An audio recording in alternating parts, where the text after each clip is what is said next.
only by diplomats or by bureaucrats. You have a multiplicity of new agents, new actors shaping Turkish foreign policy, and they are the people on the ground. Businessmen, NGOs, educational institutions, journalists, students, and a number of other agents have become part and parcel of our foreign policy.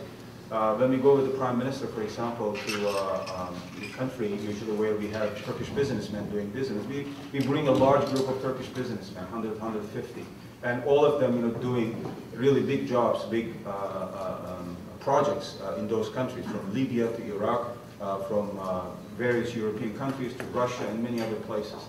And you see their presence there. And they're building airports, they're building house complexes, they're building roads, etc., all over the place. Therefore, we cannot ignore, obviously, their concerns, their economic interests, which are also the interests of our country. There is also Turkey's security concerns.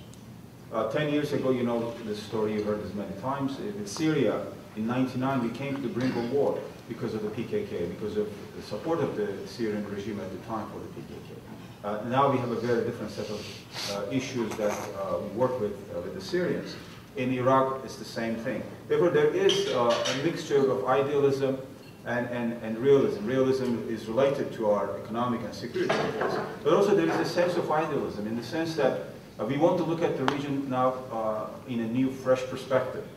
We don't want to get stuck with the image of the Middle East as the region of civil wars, of corruption, of illiteracy, of poverty, of impoverishment, and so on and so forth. These are certainly some realities of the region, no doubt. I mean, these realities are there. You have war, you have occupation, you have civil war, strife, and all that, yes, it's there. But the question is whether we are willing to change it or not, and we are making an effort in that direction.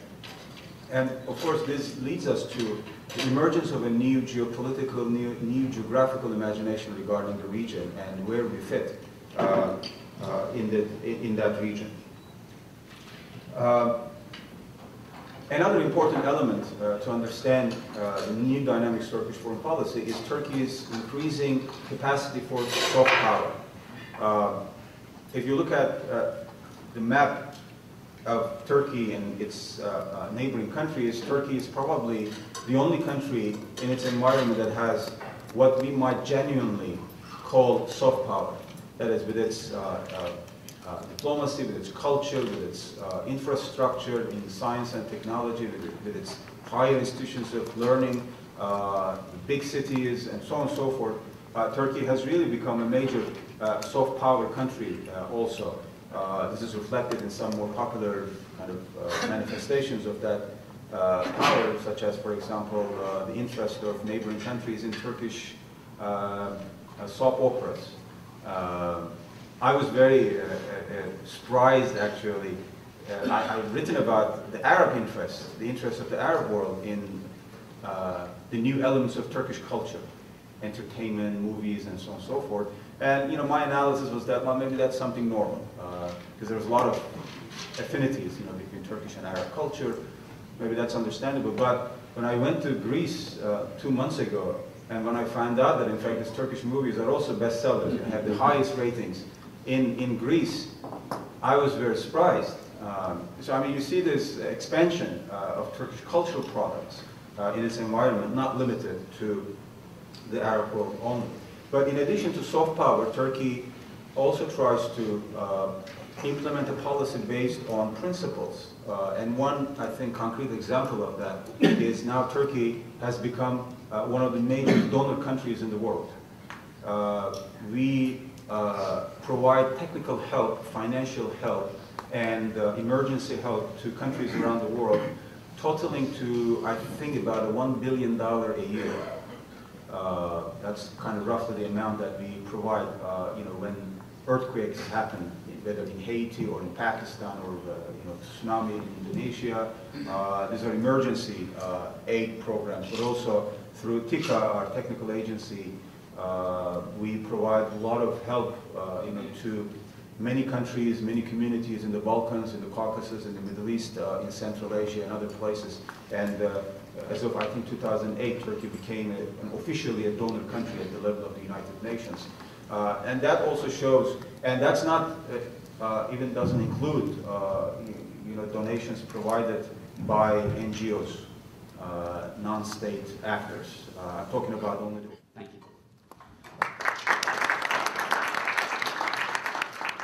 I would like to just proceed to the questions for the sake of time. So, any questions, please? Question for Ibrahim Kalin. As you mentioned in your presentation, history and geography is very important component to making Turkish foreign policy possible, right? I can argue that history and geography, is not real condition, but they are socially constructed. This means, for example, geopolitics is not a real condition, but socially constructed. That means geopolitics, what states make of it. And when you compare to the, for example, breach and center country metaphor in Turkish foreign policy, for example, the breach metaphor means that Turkey is talking about history, geography, communities, non-state actors, and so on and so forth, shows that actually we live in a world in which the nation-state can no longer be the only component of any analysis of international relations or political science. We have so many other actors and agents that you have to take into account to understand either the foreign policy or domestic developments of the country. Now, in the international system, you also have samplings of this. Of course, when I raise this issue, sometimes I get misunderstood as if suggesting that, oh, should we give up on the idea of the nation state? No, it's a reality, it's out there. But it's a question of what kind of importance or centrality you attribute to the nation state as such. Take the example of Turkey again. For a long time, the main problem of Turkish modernization has been its exclusive concentration on the state as the only agent of modernization. And that has created a very, in my view, a skewed context of center-periphery relations. I don't want to go into Turkish domestic politics, but for a long time when you say Turkey, the Turkish society, and so on and so forth, what you have in mind is really the Turkish state, the nation state, which really does not,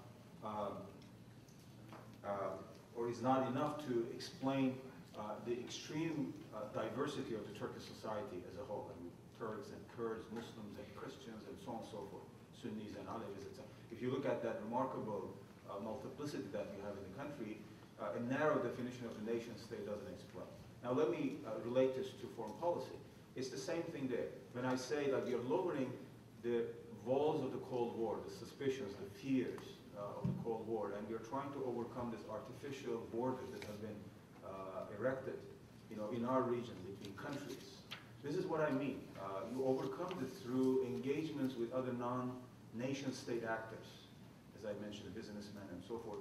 They play an extremely significant role now in expanding Turkish foreign policy in different directions. And this relates also to what Amjad was saying about the state of the region in the Middle East.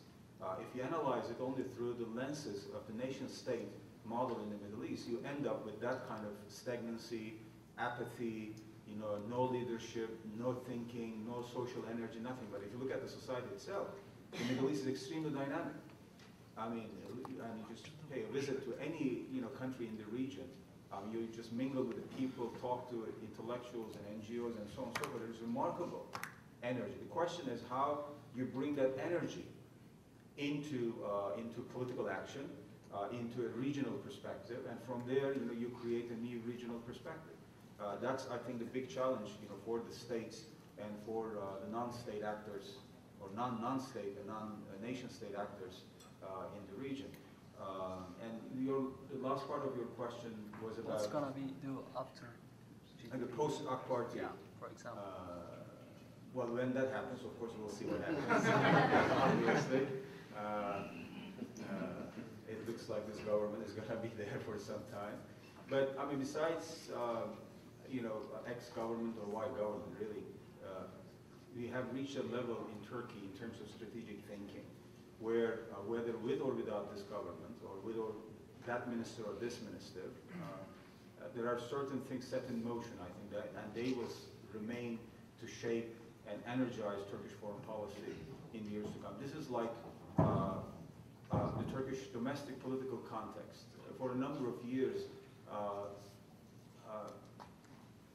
we said, all right, you have this government, you have this ex-minister or prime minister or president who is opening up the ways for Turkey, and it's only through that kind of political leadership that democracy, human rights, transparency, accountability, and so on and so forth can take root in the country.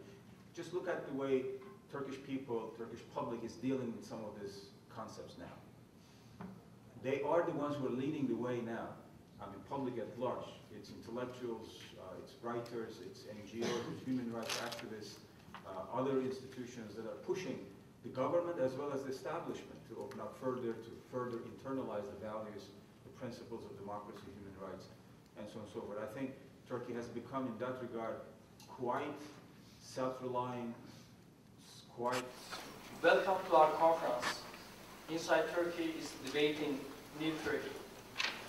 Being born in the old Turkey, I strongly sense that the country where I live now doesn't look much like the old one. The old Turkey was the one based on a notion of the superiority of the state